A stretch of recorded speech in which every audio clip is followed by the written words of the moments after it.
یاد کرو گے تو حافظ بن جاؤ گے، مجھے سنوار کر پڑھو گے تو قاری بن جاؤ گے، مجھے پڑھنے بیٹھو گے یعنی مفہوم نصیحت لینے کے لیے تو طالب علم بن جاؤ گے، قرآن کے مطابق فیصلہ کرو گے تو قاضی بن جاؤ گے، اور مجھ پر عمل کرو گے تو ولی اللہ بن جاؤ گے۔ اللہ تعالی ہم سب کو مقام القرآن سے عنایت فرمائے، آمین یا رب العالمین۔ اب میں دعوت دوں گا کلاس 6 کے اسٹوڈنٹ محمد فضیل کو کہ وہ آئیں اور اپنی خوبصورت آواز میں نعت پیش کریں۔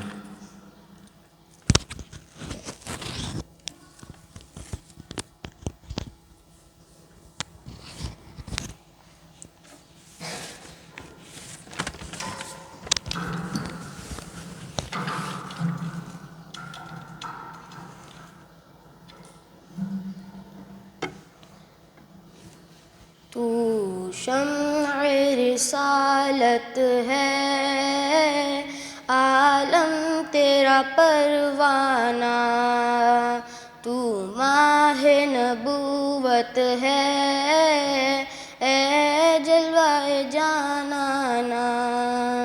تو شمع رسالت ہے، عالم تیرا پروانہ، تو ماہ نبوت ہے، اے جلوہ جانانا۔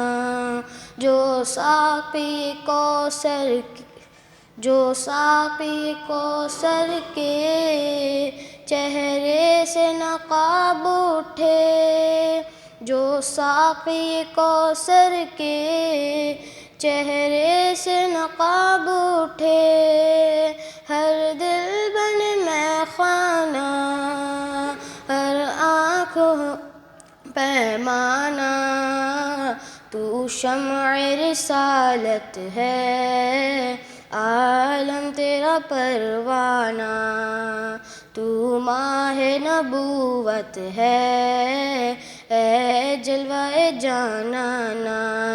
سرشار مجھے کر دے ایک جام لبالب سے، سرشار مجھے کر دے ایک جام لبالب سے، تا حشر رہے ساقی آباد یہ مے خانہ۔ تو شمع رسالت ہے، عالم تیرا پروانہ، تو ماہ نبوت ہے، اے جلوہ جانانا۔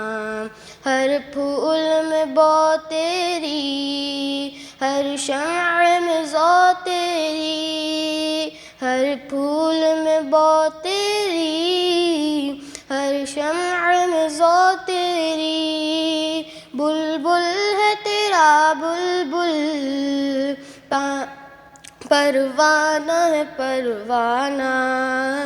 تو شمع رسالت ہے، عالم تیرا پروانہ، تو ماہ نبوت ہے، اے جلوہ جانانا۔ پیتے ہیں تیرے در کا، کھاتے ہیں تیرے در کا، پیتے ہیں تیرے در کا، کھاتے ہیں تیرے در کا۔ پانی ہے تیرا پانی، دانا ہے تیرا دانا۔ تو شمع رسالت ہے، عالم تیرا پروانہ، تو ماہ نبوت ہے، اے جلوہ جانانا۔ سرکار کے جلووں سے روشن ہے دل نوری، سرکار کے جلووں سے روشن ہے دل نوری، تا حشر رہے روشن نوری کا ایک آشانہ۔ تو شمع رسالت ہے، عالم تیرا پروانہ، تو ماہ نبوت ہے، اے جلوہ جانانا۔ گر پڑ کے یہاں پہنچا، مر مر کے اسے پایا، گر پڑ کے یہاں پہنچا، مر مر کے اسے پایا، چھوٹے نہ الہی اب، چھوٹے نہ الہی اب، سنگے در جانانا، تو شمع رسالت ہے، عالم تیرا پروانہ، تو ماہ نبوت ہے، اے جلوہ جانانا۔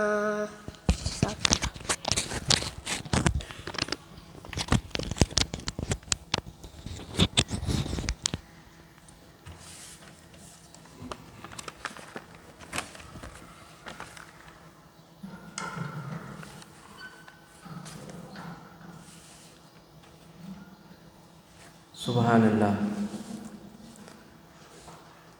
اپنی ملت پر قیاس اقوام مغرب سے نہ کر، اپنی ملت پر قیاس اقوام مغرب سے نہ کر، خاص ہے ترکیب میں قوم رسول ہاشمی صلی اللہ علیہ وسلم۔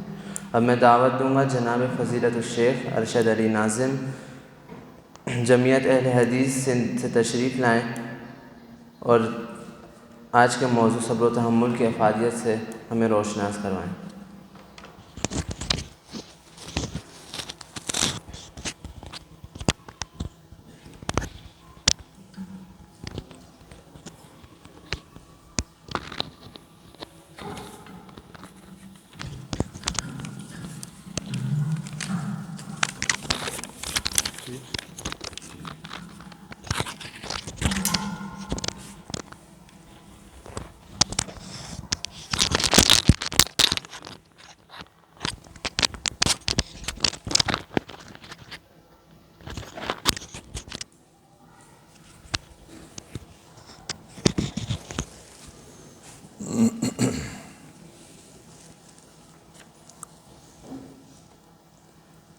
الحمد للہ رب العالمین والصلاة والسلام علی سید الانبیاء والمرسلین، اما بعد فاعوذ باللہ من الشیطان الرجیم، بسم اللہ الرحمن الرحیم۔ الذین ينفقون فی السراء والضراء والکاظمین الغیظ والعافین عن الناس واللہ یحب المحسنین۔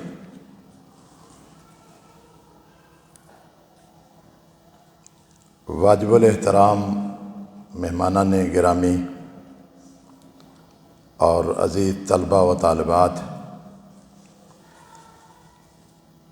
قرآن مجید کی جو ایک آیت میں نے آپ کے سامنے تلاوت کی ہے،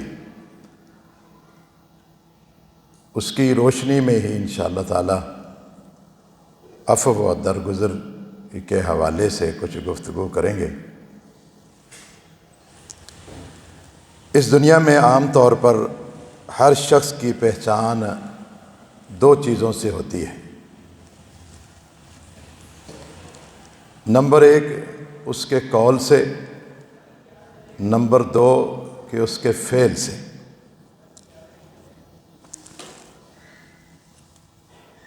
ہر انسان جو ہے اپنے قول و فعل سے پہچانا جاتا ہے۔ ہر آدمی کی طبیعت کیسی ہے، مزاج کیسا ہے، گفتگو کیسی ہے، ان چیزوں سے بندہ جو ہے وہ پہچانا جاتا ہے۔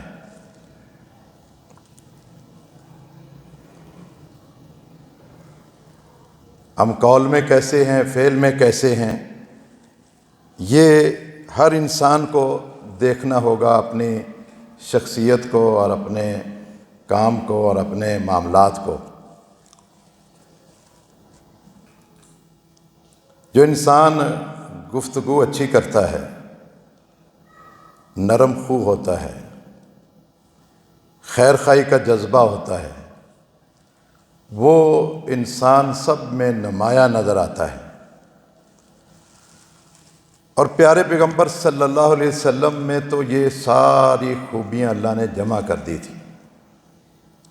آپ نرم خو بھی تھے، خیر خواہ بھی تھے، اور اخلاق کے بھی اعلیٰ تھے۔ ہمیں بھی چاہیے کہ ہم جو صفات اپنے پیارے پیغمبر میں پاتے ہیں من وان ان کو اپنا لیں، اور وہ اپنائیں گے تو ہم بہترین انسان بن سکتے ہیں۔ اللہ تعالیٰ نے قرآن مجید میں آپ صلی اللہ علیہ وسلم کے حوالے سے کہا فَبِمَا رَحْمَةٍ مِّنَ اللَّهِ لِنْتَ لَهُمْ وَلَوْ كُنْتَ فَظًّا غَلِيظَ الْقَلْبِ لَانفَضُّوا مِنْ حَوْلِكَ فَاعْفُ عَنْهُمْ وَاسْتَغْفِرْ لَهُمْ وَشَاوِرْهُمْ فِي الْأَمْرِ۔ اے پیارے پیغمبر، آپ اللہ کی رحمت سے بڑی نرم طبیعت کے مالک ہیں، بہت ہی نرم خو ہیں۔ اگر آپ بد زباں ہوتے، سخت طبیعت کے مالک ہوتے، آپ کی گفتگو اچھی نہ ہوتی، تو یہ پروانے جو آپ کے ارد گرد جمع ہیں یہ کوئی بھی نہ ہوتا۔ یہ مختلف علاقوں کے آئے ہوئے لوگ جن کی شکلیں مختلف ہیں، کوئی رنگت میں کالا ہے، کوئی رنگت میں سفید ہے، کوئی کس علاقے کا ہے، کوئی کس علاقے کا ہے، کوئی کسی برادری سے تعلق رکھتا ہے، ان سب کو جوڑنے والا آپ کا اخلاق ہے، آپ کی نرم گفتگو ہے۔ آپ ان کو سے درگزر کر دیا کریں اور ان کے لیے بخشش کی دعا اللہ سے کرتے رہا کریں، ان سب کو مشورے میں شامل کرا کریں۔ یہ اللہ تعالیٰ نے پیارے پیغمبر صلی اللہ علیہ وسلم کے حوالے سے ہمیں بتایا ہے، تو ہمیں بھی چاہیے، معاشرے میں ہم اچھا بننا چاہتے ہیں تو اچھے اخلاق کا مالک ہونا چاہیے، نرم گفتگو کرنی چاہیے۔ انس بن مالک رضی اللہ تعالیٰ عنہ کہتے ہیں میں نے پیارے پیغمبر صلی اللہ علیہ وسلم کی 10 سال تک خدمت کی ہے، ایک لمبا عرصہ، 10 سال کی عمر میں آئے تھے اور 20 سال کی عمر تک جب پہنچے اللہ کے نبی صلی اللہ علیہ وسلم اس دنیا سے چلے گئے تھے۔ 10 سال جس نے خدمت کی، دن رات خدمت کرتے تھے آپ صلی اللہ علیہ وسلم کی۔ کہتے ہیں کہ آپ صلی اللہ علیہ وسلم نے ان 10 سالوں میں نہ مجھے ڈانٹا ہے، نہ مجھے برا بھلا کہا ہے، حتیٰ کہ مجھے اف تک نہیں کہا۔ کہتے ہیں کہ میں بچہ تھا، مجھے پیارے پیغمبر نے ایک کام کے لیے بھیجا اور میں جا کر بچوں کے ساتھ کھیلنے لگ گیا۔ آپ صلی اللہ علیہ وسلم انتظار کرتے رہے، پھر خود ہی نکلے دیکھنے کے لیے کہ انس کہاں چلا گیا ہے۔ کہا آپ نے دیکھا کہ میں بچوں کے ساتھ کھیل رہا تھا، آپ نے مجھے پیار سے کہا یا انیس، انس ان کا نام تھا، آپ نے انیس تصغیر کے ساتھ، یہ پیار کے لیے جملے بولے جاتے ہیں، کہا کہ آپ جس کام کے لیے جا رہے تھے گئے نہیں؟ کہا اللہ کے نبی صلی اللہ علیہ وسلم نے مجھے ڈانٹا نہیں ہے کہ آپ کو کام کے بھیجا تھا اور آپ نہیں کر کے آئے۔ یہ آپ صلی اللہ علیہ وسلم کا اخلاق تھا۔ دیکھیں، امیری غریبی تو اللہ نے بنائی ہے، کوئی سب سے زیادہ امیر ہے، اس سے کم امیر ہے، کچھ اس سے کم امیر ہے، کوئی اس سے کم امیر ہے، یا یوں کہہ لیں کہ ایک غریب ہے اور ایک تھوڑا سا اس سے زیادہ پیسے والا ہے اور تیسرا اس سے زیادہ پیسے والا ہے۔ یہ اللہ تعالیٰ نے عطا کی ہے سب کو، کسی کو غریب رکھا ہے، کسی کو امیر رکھا ہے۔ کیا ہمارا سلوک غریبوں کے ساتھ ایسا ہی ہے جیسے آپ صلی اللہ علیہ وسلم کا تھا؟ کیا ملازموں کے ساتھ ہمارا سلوک ویسا ہی ہے جیسا نبی اکرم صلی اللہ علیہ وسلم کا تھا؟ آج ہمارے معاشرے میں آپ سب دیکھتے ہیں سوشل میڈیا پر کہ ایک غریب کا بچہ صرف غربت کی وجہ سے کسی کے گھر میں ملازم ہے اور وہ جج ہے یا جج کے گھر والے ہیں تو اس کے ساتھ کیا سلوک کرتے ہیں، کتنی ان کو تکلیفیں دیتے ہیں۔ آپ صلی اللہ علیہ وسلم کا اسوہ حسنہ ہم سب کے سامنے ہے۔ آپ نے تو اس طرح کی کسی ملازم کے ساتھ بدتمیزی نہیں کی اور اس کو نقصان نہیں پہنچایا جسمانی طور پر، اور ہمارا معاملہ کیا ہے؟ اگر اللہ تعالیٰ یہ غریبی امیری نہ رکھتا تو کون کس کا کام کرتا تھا؟ یہ اللہ نے زمین میں بھی خاصیت رکھی ہے۔ کسی زمین میں کھجوریں ہوتی ہیں اور کسی زمین میں کھجوریں نہیں ہوتی۔ آپ دیکھتے ہیں سکھر روڑی میں کھجور بہت زیادہ ہے، اور نعمت اللہ نے جو ناظم سٹی تھے کراچی کے، انہوں نے بڑی کوشش کی کہ کراچی شہر میں بھی کھجوریں لگا کر کھجوروں کی پیداوار لے لیں، لیکن یہاں اس زمین نے قبول نہیں کیا۔ کچھ زمین جو ہے وہ چاول کو قبول کرتی ہے، کچھ زمین جو ہے وہ دوسری فصل کو نہیں قبول کرتی۔ اب جن فصلوں میں چاول ہوتے ہیں وہ لوگ دالوں کے، چنے کے اور دوسری چیزوں کے محتاج ہیں، وہ ان کی زمینوں میں نہیں ہوتی، وہ ان کو چاول دے کر ان سے دالیں لے لیتے ہیں۔ یعنی ایک دوسرے کے اللہ نے ضرورت بنائی ہے ایک دوسرے کی۔ تو اسی طرح انسانوں میں بھی ہمیں ایک دوسرے کا، کسی کو امیر بنایا کسی کو غریب بنایا، تاکہ ایک دوسرے سے ان کا تعلق جڑا رہے۔ اور آپ صلی اللہ علیہ وسلم فرمایا کرتے تھے کہ جو تم سے تعلق توڑے اس سے جوڑو، جو جوڑ رہا ہے اس سے سب جوڑ رہے ہیں، جو تعلق توڑے اس سے جوڑو، جو ظلم کرے اس کو معاف کر دو، اور جو تمہارے ساتھ برائی کرے اس کے ساتھ اچھائی کرو۔ ایک ایک بات اللہ کے نبی صلی اللہ علیہ وسلم نے ہمیں واضح کر دی ہے۔ آپ صلی اللہ علیہ وسلم کے اندر بہت زیادہ برداشت تھا، حلم تھی آپ کے اندر، بردباری تھی، درگزر کرتے تھے آپ۔ حتیٰ کہ ایک شخص، ایک دیہات سے آنے والا شخص آیا، وہ دنیا کے پروٹوکول کو نہیں سمجھتا تھا، مسجد میں آیا، اونٹنی سمیت مسجد میں داخل ہو گیا، اور پیشاب کی حاجت ہوئی تو مسجد کے کونے میں بیٹھ کے پیشاب کرنے لگ گئے۔ صحابہ اکرام نے اس کو ڈانٹا کہ یہ مسجد ہے۔ آپ صلی اللہ علیہ وسلم نے ان کو روک دیا، نہیں اس کو روکو نہیں، اس کو پیشاب کرنے دو۔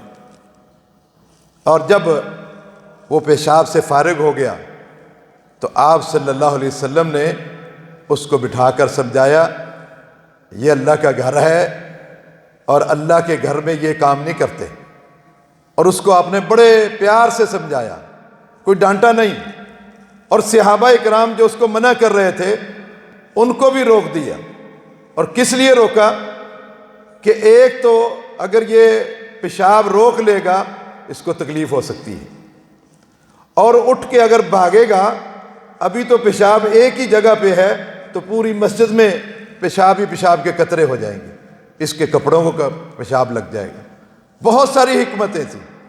آپ صلی اللہ علیہ وسلم نے اس کو پھر بڑے پیار سے سمجھایا کہ یہ مسجد ہے اور مسجد کا خیال رکھنا چاہیے۔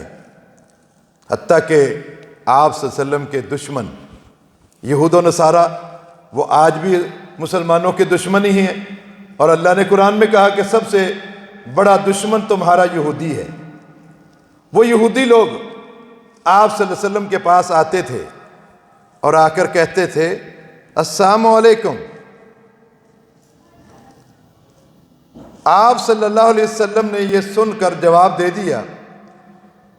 آپ کی بیوی حضرت عائشہ صدیقہ رضی اللہ تعالیٰ عنہا، انہوں نے بھی سن لیا اور جواب دیا ان کو کہ وعلیکم السلام واللعنہ، کہ تم پر بھی ہلاکت ہو، بربادی ہو، اور تم پر لعنت بھی ہو۔ آپ صلی اللہ علیہ وسلم نے حضرت عائشہ سے کہا، عائشہ یہ کیا کہہ رہی ہے؟ یہ تم نے کیا کہا ہے؟ اگرچہ انہوں نے جو کہا ہے آپ نے میرے جواب کو نہیں سنا، میں نے ان کو جواب دیا کہ وعلیکم، جو تم نے کہا ہے وہ تم پر بھی، اور تم نے ساتھ میں لعنت کا لفظ بھی بول دیا۔ کس طریقے سے آپ صلی اللہ علیہ وسلم اپنے دشمنوں کے ساتھ، وہ دشمن جو ہر وقت آپ کی موت کی بد دعا کرتے رہتے ہیں، السلام علیکم کا معنی کہ تم پر ہلاکت ہو، بربادی ہو، تم تباہ ہو جاؤ، لیکن آپ صلی اللہ علیہ وسلم نے بڑے اچھے طریقے سے ہر ایک کو ڈیل کیا ہے۔ اور یہی اسوہ حسنہ قرآن میں اللہ تعالیٰ نے کہا لَقَدْ كَانَ لَكُمْ فِي رَسُولِ اللَّهِ أُسْوَةٌ حَسَنَةٌ۔ اور لوگوں تم سب کے لیے، تم بڑے ہو یا چھوٹے ہو، تم طالب علم ہو یا استاد ہو، تم شرق میں رہنے والے ہو یا غرب میں رہنے والے ہو، تم شمال میں رہنے والے ہو یا جنوب میں رہنے والے ہو، تم گورے ہو یا کالے ہو، تم عربی ہو یا اجمی ہو، تم سب کے لیے بہترین نمونہ رسول اللہ صلی اللہ علیہ وسلم کی ذات ہے۔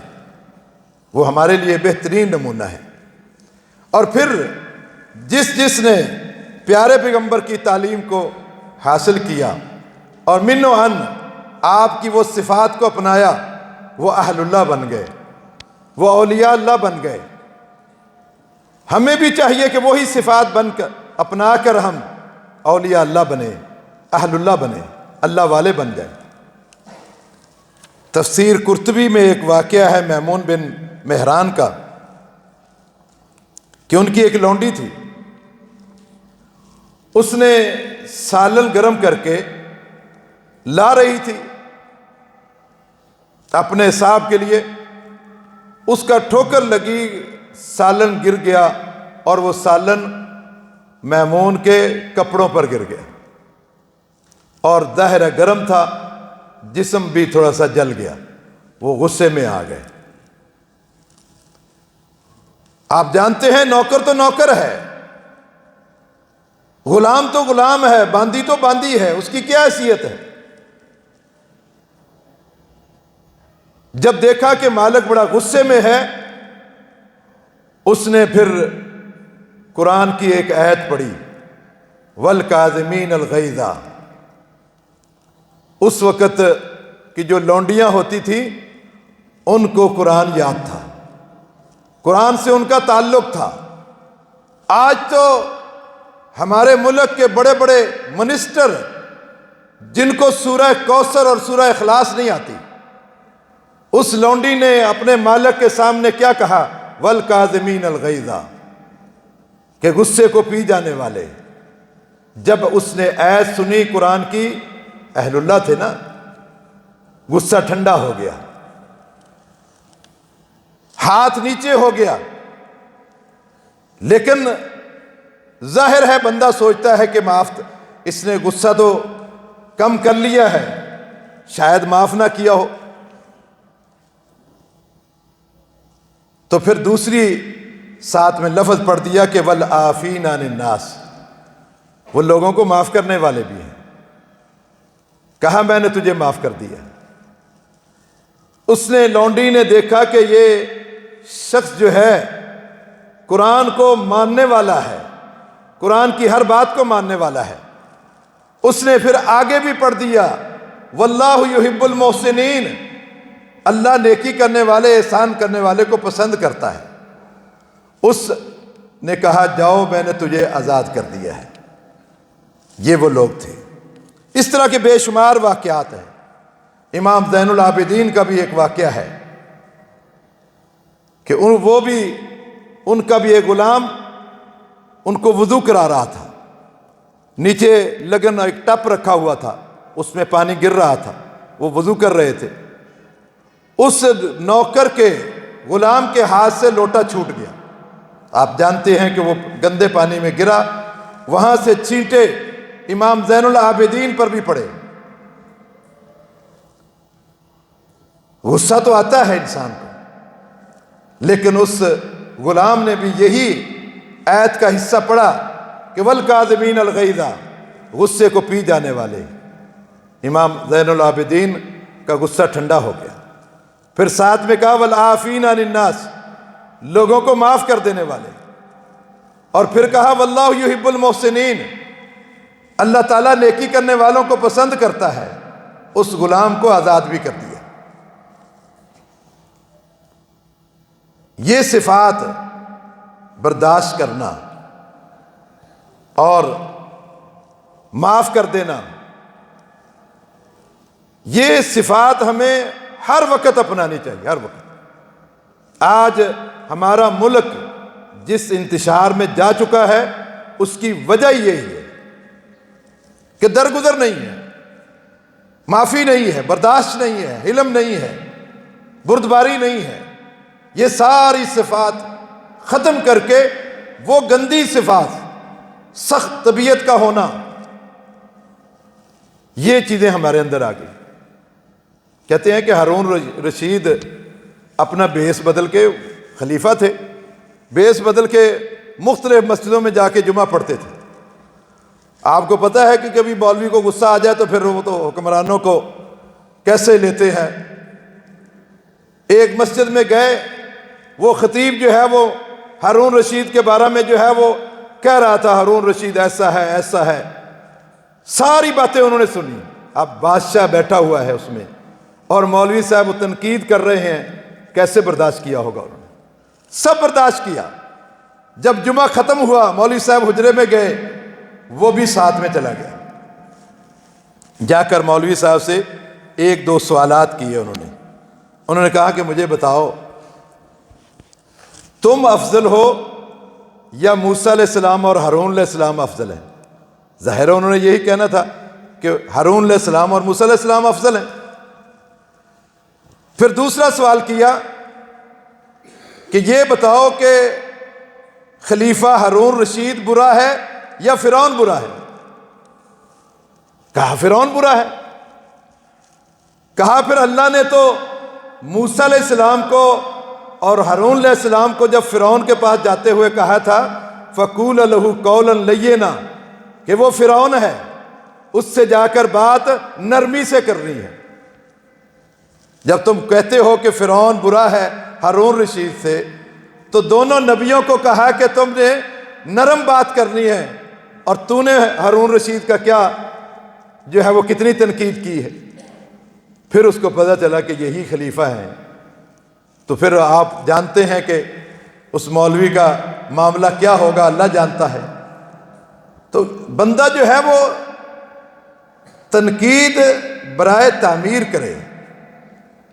ایسے ہی ایک بندہ جو ہے وہ چائے پی رہا تھا اور اس کی بیگم نے پوچھا کہ، بلکہ اس نے پوچھا کہ بیگم حکومت کون بنائے گا، الیکشن تو ہو گیا ہے، ملک حالات خراب ہو رہے ہیں۔ کہا تو نے خراب کیے؟ کہا نہیں۔ کہا تو ٹھیک کر لے گا؟ کہا نہیں۔ کہا پھر تم چپکے سے چائے پیو اور تمہیں اس طرح کی باتیں نہیں کرنی چاہیے۔